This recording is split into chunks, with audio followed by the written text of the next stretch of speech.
Hello, my name is Jay and I'm codependent. Hi, Jay. Uh, Welcome, everyone. This is workshop 1B. It's called Working Steps 6 and 7. While it's intended for people who have worked at least through step 4, it is open to anyone who is here, and I hope that everyone gets something out of it. When I was young, we had storybooks that came with records or audio cassettes, and the recording would make a bing sound and say, turn the page. So for this presentation, I will go bing and say, next slide, please. And that will help all of us listening to a recording, as well as my presentation assistant, for which I'm very grateful. I'm very grateful for all the service being done to make this event happen. Bing, next slide. So a little bit about my experience, strength, and hope working steps. When I came to this program, I attended meetings for a while, and I kept hearing about these steps. They kept reading about all the list of the steps every week. But it took me a couple of months to finally ask, now, what are these steps exactly? What are they supposed to do? And someone suggested that I, join a step study or get a sponsor or talk to some people with experience. So I went with the step study option and started announcing that at the end of meetings. And soon there was a group of mostly newcomers, and we put together a step study. And we were very excited because there was about 12, 13 of us, but by the time we got to the end of step 3, we were down to about 4, and by the time we were at step 5, we were down to 3, and by the end of step 5, we were down to 2. And so suddenly I found myself with a co-sponsor. Though I had read my step 5 to a sponsor, I was very uncomfortable with the idea of another human being knowing that much stuff about me. It suddenly became even harder to pick up the phone and call that human being. But thanks to that step study, I was able to make it through the steps, and I was quite thrilled. And then later on, I had a little bit of an interpersonal crisis, and it was suggested to me that I work the 3 steps in 30 days tool, which was very useful. I had called the person that I called to sponsor me to listen to the answers and give feedback, and calling a person every day was really, really useful. The step 4 questions did not exist at that time, so I just kind of stopped. I then worked steps 1 to 7 with a sponsor, but then my life was changed at an ICC when I saw a workshop called Sponsoring Using Codependence Anonymous. And the Blue Book of Codependence Anonymous presents a fantastic recipe for working the steps. I had worked with a few sponsees, but they tended to disappear around step 2 or 3. But when I started sponsoring out of the Blue Book, sponsees seemed to stick around, not all the time, but certainly a higher percentage. And I don't know why that is, but a guess that I have is that it's no longer me saying something is a good idea. It's the experience, strength, and hope of many codependents who have worked this path before. And maybe there's also something to it's written down and published, therefore some authority or something. I don't try to think too hard about that. This work that I'm going to present today is based on a multiple program step and tradition work. I did that with a CoDA sponsor and with a sponsor in another program and a special worker. And I got a lot out of doing that. I was working through the CoDA book as well as the big book in the other program. And it was very interesting to see how different books present what's going on in each step. And I learned a lot. And then very recently this summer, I did a very targeted relationship inventory, and that was very exciting. And through all of these, steps 6 and 7 have been very different each time. So I just want to emphasize at the beginning that what I'm presenting today is a way. It is not the way. So thank you. Bing, next slide. I like listening to recordings of speakers, and I earlier in my program had trouble finding recordings of CoDA speakers. So I went looking for other program speakers to see if I could get anything out of it. Luckily, there's a lot more recording, especially in the last year and a half, 2 years. So while I sometimes have difficulty finding things to be grateful for a pandemic for, that is certainly one of the things. But one speaker from another program started off a pitch by saying, "If I don't do this, I will die." And it was such a powerful way to start a pitch. And it was a substance program, and a lot of people think about the substance programs and say, oh yeah, this can definitely lead to death. But I was thinking about that from a codependency standpoint and realized that I can die of codependency quite easily. You know, there's a lot of indirect causality, or at least correlation. Codependents can and do commit suicide.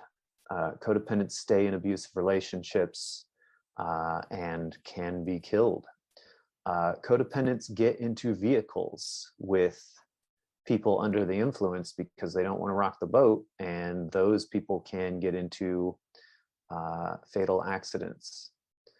But the thing that really came up for me was the realization that working the program of Codependence Anonymous gave me my life back. I had been living unconsciously. I had been living like a zombie, and a zombie is undead. But I had been unalive. And CoDA gives me my life back. And if I stop working this program, I have seen that I very easily slip back into being unalive. And so it's really important for me to remember that that if I don't do this, I very easily can die. And I was thinking about my life and realized that when I was being brought up in my childhood, throughout my adolescence, even into my adulthood, I was living in a forest fire of insanity. My culture, from my current perspective, does a lot of not sane things. The people around me do a lot of non-sane things. And I was raised in this culture. I was raised by these people.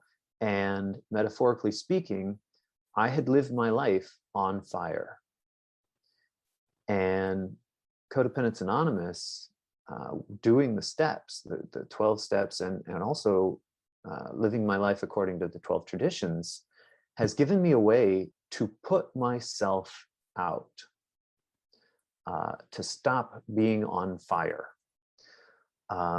which is an interesting thing to do. Also, it gives me the tools to attract people into my life who are also not on fire, and build relationships, build community that is not on fire. And over time, build an area that is not necessarily free of fire, but not actively on fire. And it gives me the tools to put the fires out as they spark. I recognize that this metaphor might be a little bit more pressing to Californians, as I am, than it might be to other people. But I hope that the metaphor is followed as well. I won't go in that direction. So I wanted to talk about the fires of insanity because it's going to come back a little bit later. Bing, next slide. All right. So whenever I think about what I want, what area I want to grow in, what area of my life I want to put the fire out in, it's important for me to ask, where am I now? And so the assumption of this workshop is that we've done step 4. But for those who have not, step 4 asks us to take a thorough inventory. And step 5 asks us to share that inventory with another human being. In my case, this was not my first inventory. And what I had found in my life in my step 1 was I was filled with so many resentments. The CoDA Big Book actually doesn't mention the word resentment that often, but it does come up in other 12-step literature a lot. And because I saw so much resentment in my life, as well as because of the childhood work that I was doing at the time, I was doing work on childhood physical abuse, childhood sexual abuse, childhood neglect, all these things.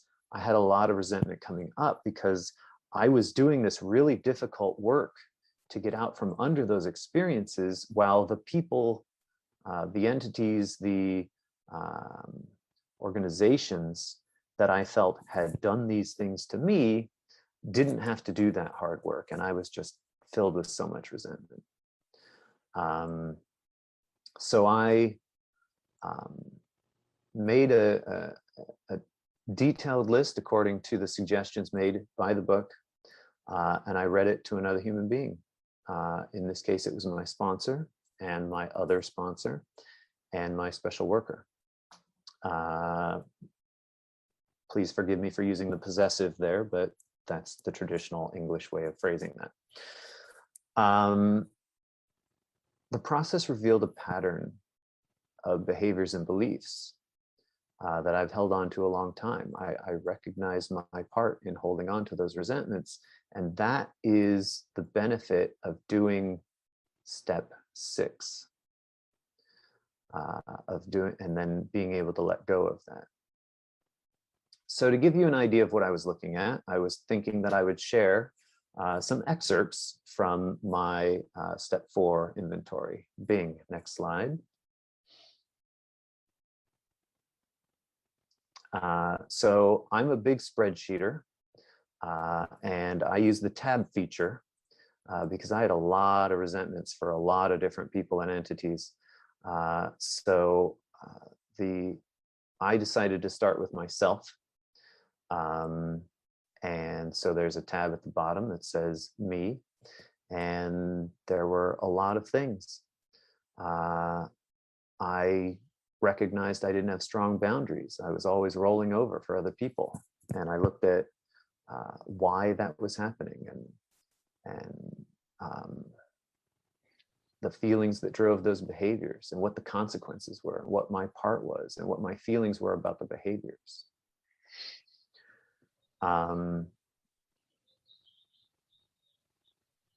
So if you're listening to the recording, you can of course pause and read the whole thing. I'm going to move on with a Bing, next slide.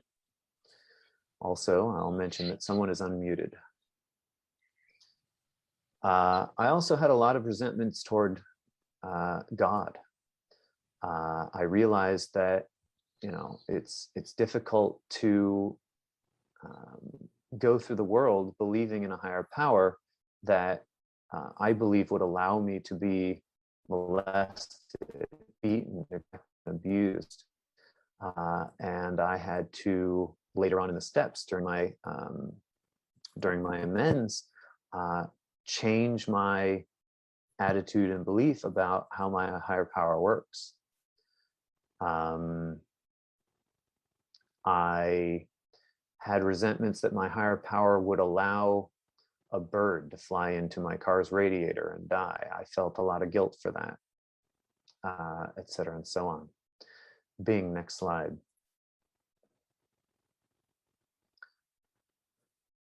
I had a lot of resentments towards my mother. And when it comes to resentments, it's people do. So my feelings weren't necessarily driving the behavior, but I did have a part. I learned not to stand up for myself from watching my mother not stand up for herself. But I also recognize that I can change my situation. And actually, if I really look, my mom did do things. They were just things that I didn't have the capacity or vocabulary to understand that that's what it was until much later in life. Bing, next slide. I also had lots and lots of resentment toward my dad, and a lot of repetition on the consequences and my part. So a lot of stuff going on. Bing, next slide. So I came to the end of the reading of step 5, and it says this wonderful thing. It says, upon completing step 5, we often gain an even deeper awareness and a healthy respect for our powerlessness and unmanageability. And that was definitely true. Many of us experience a great sense of relief and a new spiritual and emotional freedom from the bondage of our past. For some, this is immediate. For others, it is a gradual awakening as we continue our recovery journey. And for me, it was both of these things. Some of them, reading this to my supportive people, was enough. It was enough to be heard. And suddenly I no longer wanted to shut the door on the past. And for others, it took so much work. But I was able to do that work and miracles occurred. The book continues. It says, we may feel a deeper gratitude for God's help and the recovery process. In quiet reflection, we become aware of our losses, but we realize that only through God's grace have we come this far. And for anyone who's wondering, this is from step 5, which is, depending on your version of the book, either page 49 or 51. Yeah. So then it was time to move on to step 6, Bing, next slide. We've skipped a slide. Thank you. Oh, there it is. Step 6 says we're entirely ready to have God remove all these defects of character. And that is phrased in a very interesting way. I need to become ready, and God will remove these defects of character. So being next slide, I had this problem trying to figure out who does what work. And I, being a good codependent, didn't want to do this wrong. I didn't want to get in God's way, but I also wanted to make sure I did all the things that were my job. And so it becomes a very complicated question. And I reached out to one person who said, oh yeah, God does all the work. And I reached out to another person and said, oh no, God does the removing, but there's a lot of work to be done. And what worked for me came from a reach out buddy, the idea of letting go of a kitchen gadget. Um, I like to cook, and I have a lot of kitchen gadgets, but I'm also trying to reduce the amount of stuff that exists in my environment that I never to nearly never use. And so, for example, one of them is a mandolin, which is a great device for slicing things. And I didn't use it very often because I didn't like to clean it. And every once in a while, there'd be some recipe where I would be very glad that I had a mandolin. But most of the time, the idea of cleaning the thing would come to mind, and I would just get out a chef's knife and use that. And so I come to this moment of, okay, I've got this mandolin. I almost never use this mandolin. Can I get rid of this mandolin? And the initial thought is, but what if I need it? And so now I'm in this should I, shouldn't I back and forth situation where I start to envision my life without the mandolin. And of course, that version of my future is just full of times where I regret not having the mandolin.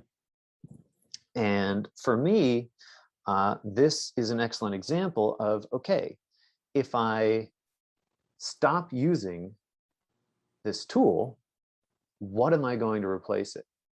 And so that was what I wanted to figure out.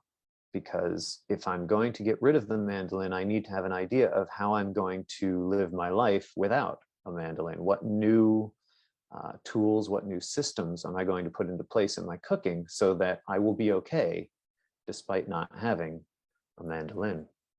Bing, next slide.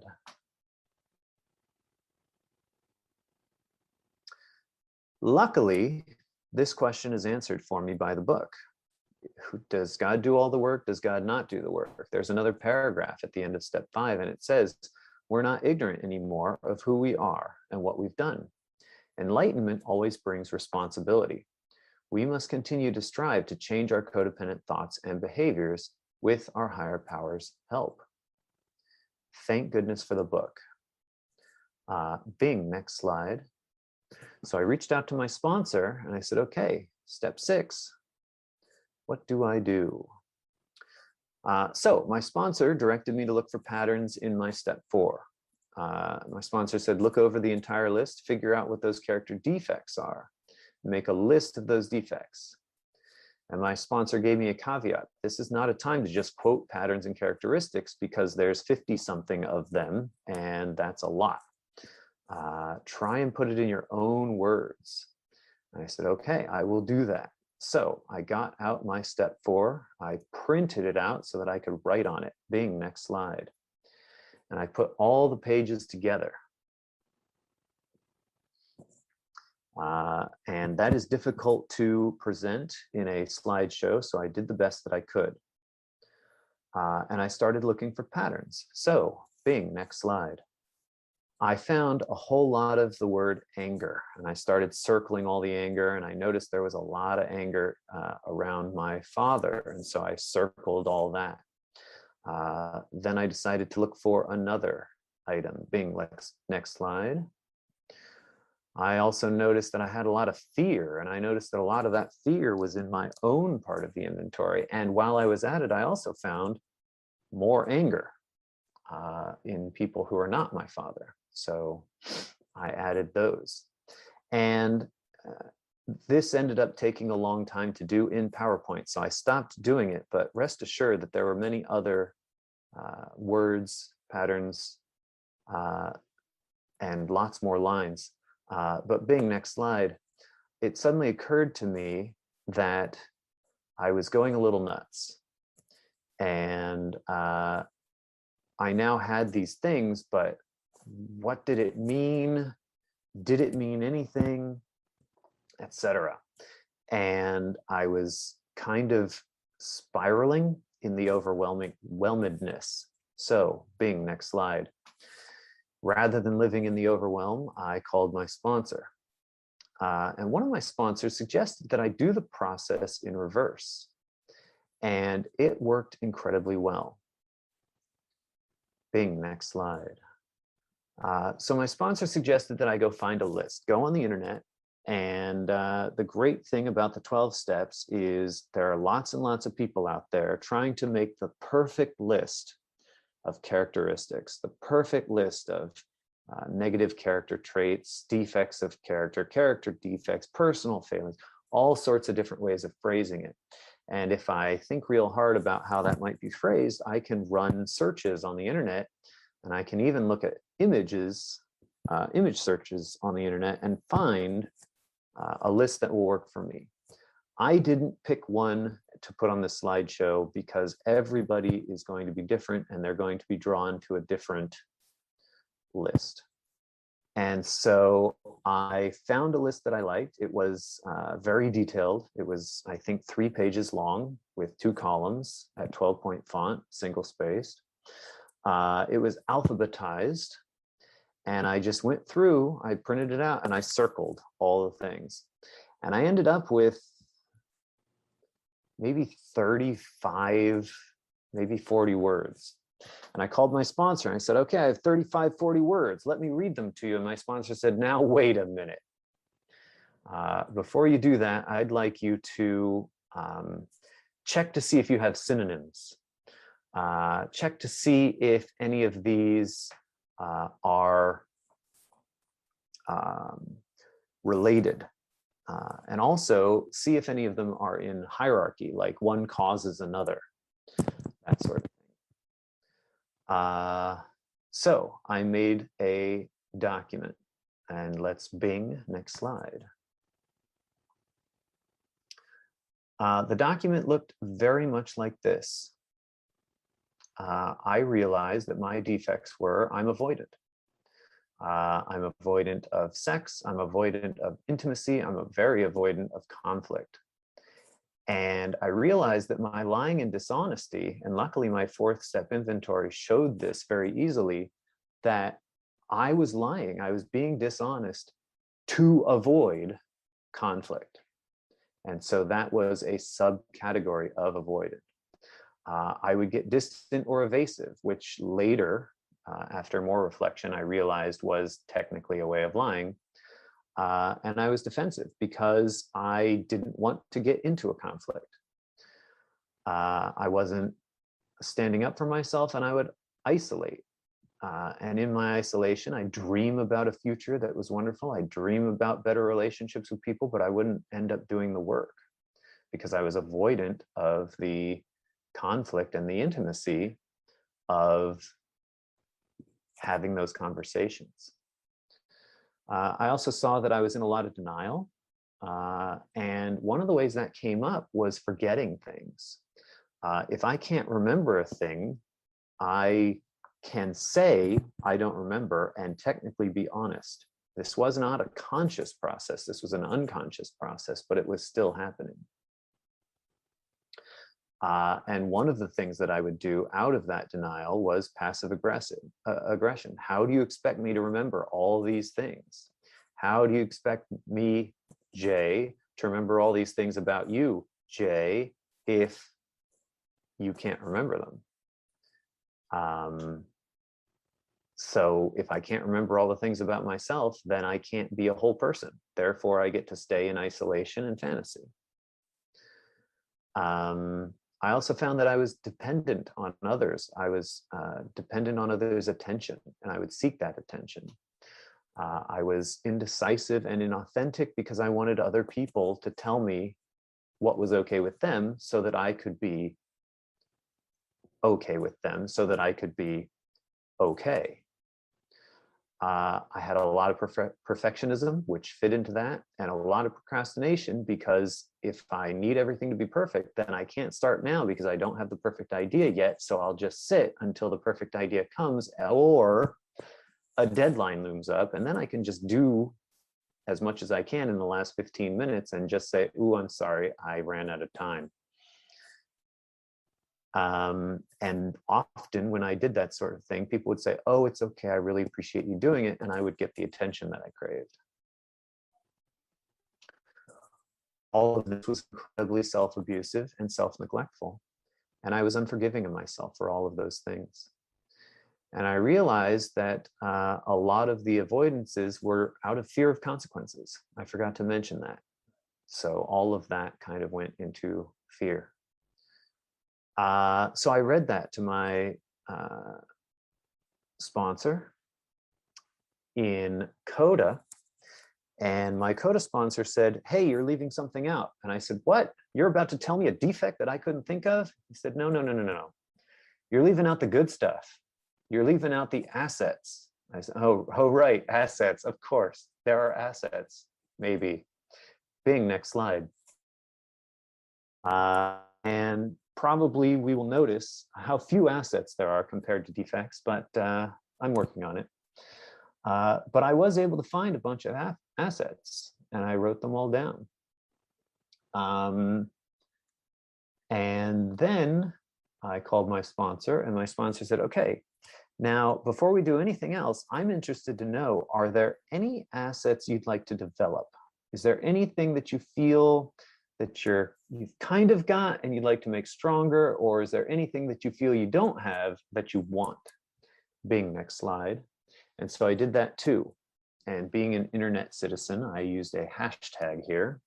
I understand hashtags are no longer cool, but they were at the time, apparently. And I realized I wanted definitely to develop some self-kindness and to stand up for myself. Bing, next slide. So the whole document looked like this. And I went back to my sponsor. Bing, next slide. My sponsor asked me to consider what would be the opposite of each of the defects. What would an asset look like for each of these defects? And suggested that I write the assets next to the defects. And I'm a big column person. So Bing, next slide. I made a T-chart. And I started filling it out. Bing, next slide. And I decided, you'll notice that this is in a different order than it was before, but everything is there. The opposite of denial and forgetting is accepting reality, being present, being calm. The opposite of passive aggression is straightforward honesty. The opposite of being self-abusive and self-neglectful would be self-loving, self-protecting, self-nurturing.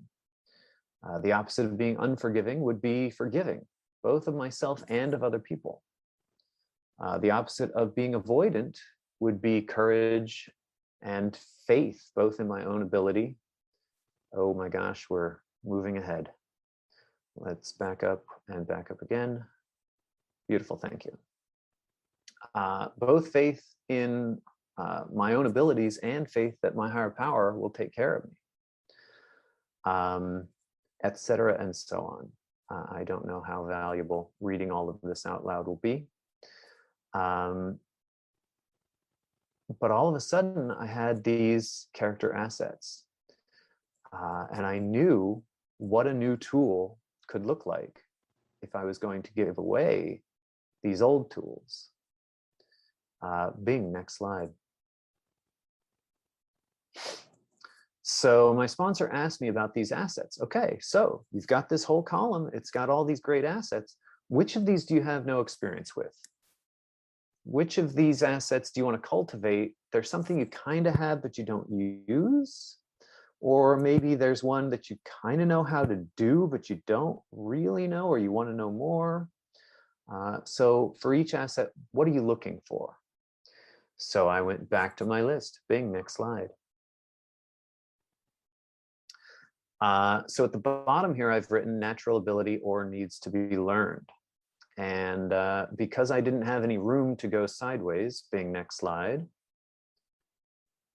I just added a little number 1 for each of these rows and then put the number 1 under there so that I'd know that, okay, the asset of accepting reality, being present and calm, I wrote, I believe accepting reality is a natural thing for me. And I think I'm even good, or at least more than mediocre, at it, but noticing reality, I might need some more tools. And ultimately, I was kind of putting together a list for Santa Claus. Here are the things that I want. And this is the degree to which I feel I already have it. And I went down the column and I went down each thing and I wrote down what I felt I needed. Uh-oh. Yeah, there we go. Bing, next slide. So now that I had this list, I called my sponsor and my sponsor said, okay, time to pick up the phone. You know what you want. You've got a grocery list. Now I want you to start calling people and ask them what tools they have to make these assets happen in their life. And so, okay, well, in as much as I'm terrified of calling other people, I am very excited to get these tools. And so I also have a very specific list of questions to ask, which might make my calls a little less awkward. And I can take notes as I listen. So I did that. Bing, next slide. Now, I did not write down all of the things that I discovered, but I did note, I did want to share that as a result of that, someone had shared one of their defects that was not on my list that I resonated with a lot, and that was overthinking. And one of my sponsors, when I asked the question, said, you're asking the question, how do I build a love affair with myself? I said, oh, that's so good. So I wrote it at the top of the paper because that was a wonderful thing that I hadn't considered, because yes, I want to be in love with myself. And one way to do that is to cultivate these assets in my life, but also learn to love myself as I am. So I was very excited about those things. Bing, next slide. My sponsor then said, okay, we're done with step 6, and we did step 7. And with my sponsor, that's basically read the chapter, get down on my knees, say the 7-step prayer together, get up, finish the chapter, okay, you're on step 8. But at the end of step 7, it says, by completing these first 7 steps, we establish strong foundations in our relationships with God and ourselves. And that's definitely what happened. And another thing that happened in doing this way is I also strengthened my relationships with other people in program, because I had picked up the phone and made reach out calls. I expressed my vulnerability, and higher power showed me that in being vulnerable, I got more information. I built relationships with other codependents, and I didn't die. And suddenly it became a little less scary to pick up the phone. The book also says we begin to experience choices in our lives. And I love that word because the word choices reminds me of the CoDA pamphlet called Making Choices. And making choices is ultimately a giant list of affirmations. How interesting that the pamphlet Making Choices is really just a giant list of affirmations. Bing, next slide. I realized that my developing assets list was an opportunity to write down my own personal affirmations. It was an opportunity to take the opposite behaviors, the asset goals, and make them affirmations. I decided to put them in the present tense. I made them I statements, or sometimes in this moment I am statements. And I wrote them down even if they seemed impossible. And then I wrote them and said them. I allowed higher power to work miracles in my life. And once I've written them, I got feedback from my sponsor. My sponsor said, hey, what a great idea. And so I wanted to share how that might go. So Bing, next slide. So one of the assets I had to to be developed was accepting reality, being present, being calm with straightforward honesty. And there were so many different ways to phrase those affirmations. One would be, I accept reality, just very straightforward. It might be, in this moment, acceptance is the answer to all my problems today, etc., in case I happen to have a prayer that applies memorized. One is, I approach others with straightforward honesty. I am responsible for my truth. Others' reactions are not about me. Or, in this moment, I remain present and calm as I speak my truth in a straightforward way. So I'm taking the words from that asset and I'm making them things that are true. And as I did this work, it was very important journaling for me.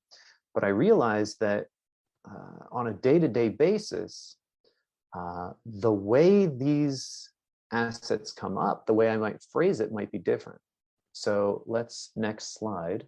I'm sorry, Bing, next slide. There's a lot of fun things that we can do with these affirmations. What I did the most was at the end of my meetings, I would open my journal to the page where I had printed out my chart with my affirmations on it. I'm sorry, with my assets on it. And I would look them over. And at the end of the meeting, which of these do I most want to build today? And I would say that affirmation in a way that felt true in that moment. So a little bit of improvisation. One thing that I did for a little while, I didn't make a permanent habit of it, but I did do it for a little while. Every morning I read the whole list out loud as a way of setting intention for the day. One thing that I did years later was I recorded myself reading the list out, and then I put the recording on my device and listened to it like a speaker tape as I would drive to wherever I was going, or in my case, take the bus to wherever I was going. Some of the assets proved to be a little bit more difficult for myself. So I wrote them on sticky notes. I put one on the bathroom mirror. I put one on the fridge. And one thing that didn't occur to me until rather recently was the idea of journaling about victories. Hey, I've been trying to improve in this area. I've been trying to develop this asset. Today, I didn't do it perfectly, but I did notice that I behaved this way that was different from the old way. And I can be proud of myself for having done that. And this is kind of like a step 10. When journaling, if we notice old behaviors have come up, we can write them down and ask for them to be removed again, or put them in a God box. And I got that from, as I was preparing for this, from one of my sponsees. And I liked it so much, I decided here would be the place to share it. So, Bing, next slide. Toward the beginning of this workshop, I talked about the fires of insanity, and I'd like to affirm that when I'm trying to put out a fire, it's important for me to know what kind of a fire it is. Most fires I know that I can put out with water, but some fires are grease fires, and if I put water on it, I'm actually going to spread the fire. It's going to get a lot worse. So identifying the type of fire helps me figure out how to put it out.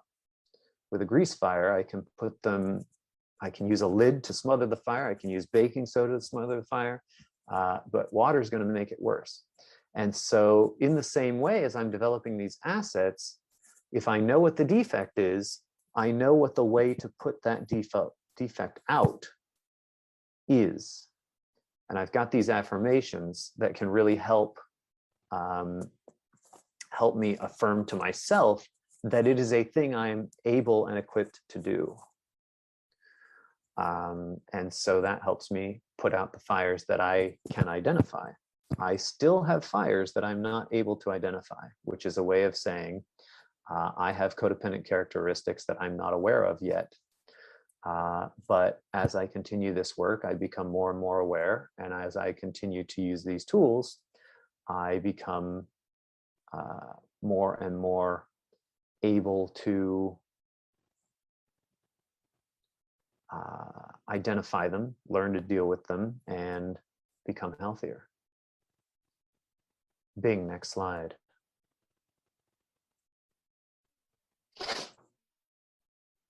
Towards the end of step 7, paragraph 7, the book gives us a technique for putting out the fires as they emerge.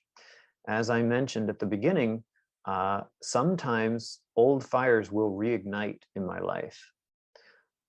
And this is a time where my old codependent characteristics come up. And so the book says this is what we do. We ask God to remove our shortcomings as they happen and seek additional help when necessary. For me, that means immediately, as I notice this codependent characteristic coming up and my attempt to use the old codependent characteristics to solve the problem, I can stop, say the step 7 prayer, and I can ask for help when necessary. And that help can come from my reach out friends, it can come from my sponsors, it can come from my special workers. And the book continues, it says, we must try to be consistent in our readiness and our willingness. So by being ready, that means I know what this characteristic is, I know how it has harmed me in the past, and I also know that I have a new asset that I'm trying to develop, and my willingness is I'm going to use that asset. The book continues, in doing so, our maturing, healthier selves will continue to emerge. And that is a fantastic promise, because when I first started this, I wasn't sure that that would be true. But as I did it more and more, it was reaffirmed to me that it is in fact true. And so as I choose to use these assets, I keep not dying, they keep working, and my life keeps getting better. Bing, next slide.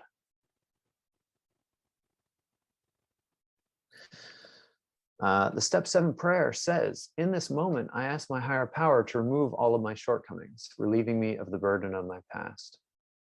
In this moment, I place my hand in God's, trusting that the void I experience is being filled with my higher power's unconditional love for me and those in my life. So yes, my higher power is removing my shortcomings. But like a kitchen implement, I can put a box out on my front step and I can put the mandolin in it.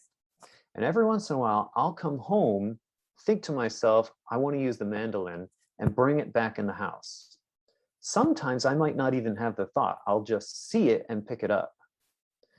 And in the same way, every once in a while, I will feel a need to use those old codependent characteristics.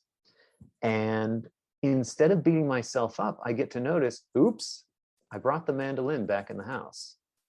I have new tools that aren't the mandolin, and it's okay. And then I can put the mandolin back in the box on the front porch. And eventually, the mandolin disappears from the box. Or I stop ever wanting to pick the mandolin up, or whatever. So that is how my higher power is removing my shortcomings. That is how my higher power is relieving me from the burden of my past. In this moment, this is an affirmation. I place my hand in God's. I allow God to guide my hand. And I trust that the void I experience as a result of not being able to reach for that old codependent characteristic that's kept me safe for so long, I'm going to be okay not using it. Instead, that void is being filled with my higher power's unconditional love for me as I use these new assets. And my higher power will take care of those things that I am powerless over, which is the other people in my life. Bing, next slide.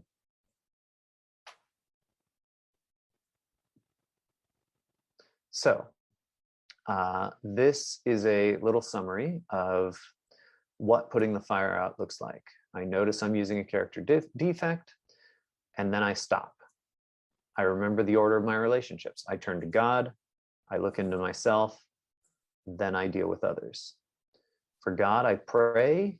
A 7-step prayer is a fantastic prayer. Then I go to myself. For every defect, I've got a new tool that I want to use. First, I believe that using that tool is possible through affirmation. Then I go to myself. I make a choice to believe that by saying the affirmation I make a choice to believe by saying the affirmation out loud as an I can statement, as an in this moment statement. Then I can interact with others. Sometimes if I'm having trouble believing, I can reach out to my reach out friends or my sponsor or my special workers. And ultimately they affirm for me that yes, they have experience with these new character assets working in their lives. And once I believe it, I can attempt to live in line with that affirmation. I attempt. It doesn't work 100% of the time, but sometimes it works most of the time. Hang on. How do I feel about that statement? Yes, I like it. And then I notice the results.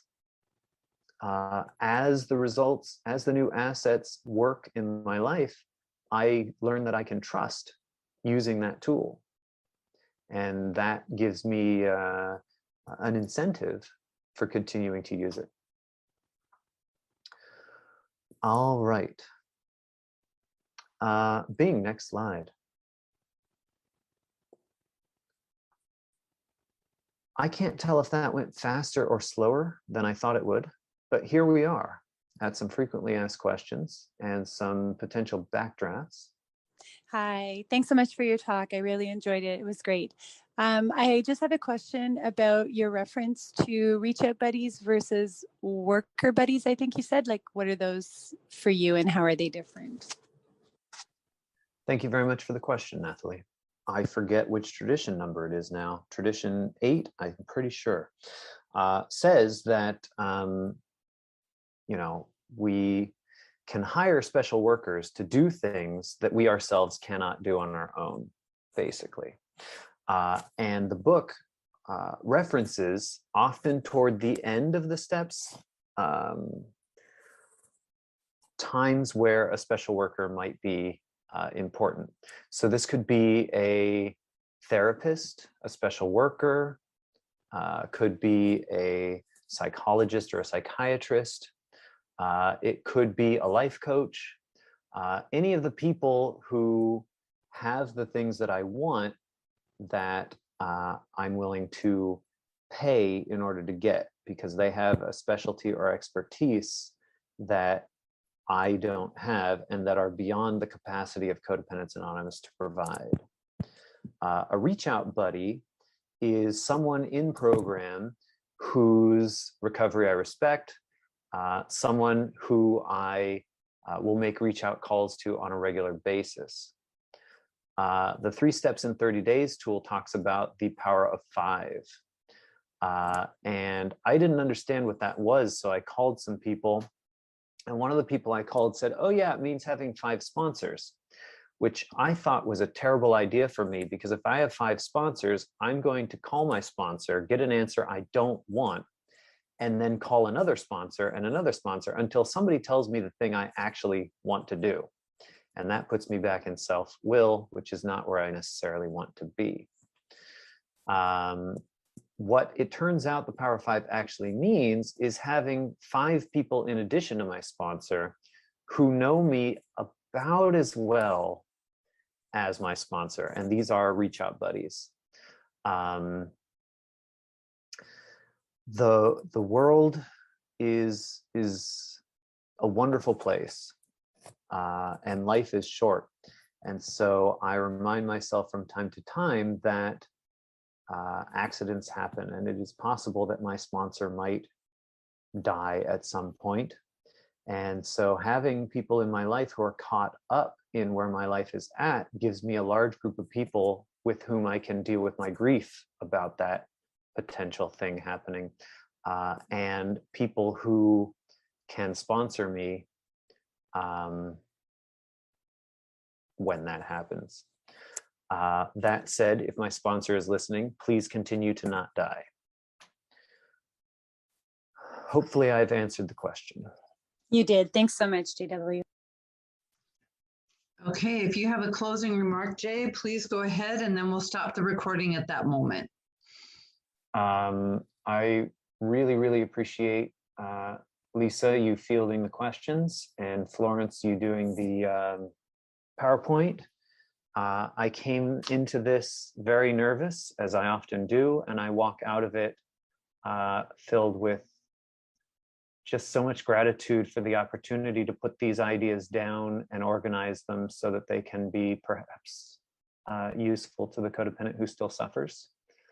Yeah, thank you for this opportunity. And I hope that everyone gets other wonderful things from the other workshops.